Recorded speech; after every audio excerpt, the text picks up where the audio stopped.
চার ব্যক্তির জন্য আসমানের ফেরেশতারা 24 ঘন্টা দোয়া করতে থাকে। একটু চিন্তা করে দেখেছেন, ফেরেশতারা যার জন্য দোয়া করে আল্লাহ তাআলা ওই ব্যক্তিকে সকল বিপদ আপদ থেকে হেফাজত করেন, তাকে দুনিয়াতেও ভালো রাখেন, আখেরাতেও আল্লাহ তাআলা তাকে ভালো রাখবেন।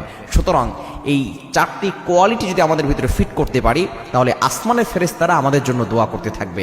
এক নাম্বার হচ্ছে, যে ব্যক্তি ঘুমানোর আগে ওযু করে ঘুমায়।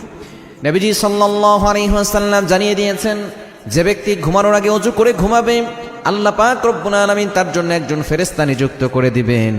ওই ফেরেশতা সারা রাত ধরে বান্দাকে পাহারা দিবে। শুধু তাই নয়, আল্লাহর কাছে দোয়া করতে থাকবে, রহমতের দোয়া করবে, মাগফিরাতের দোয়া করবে, ক্ষমা প্রার্থনা করবে।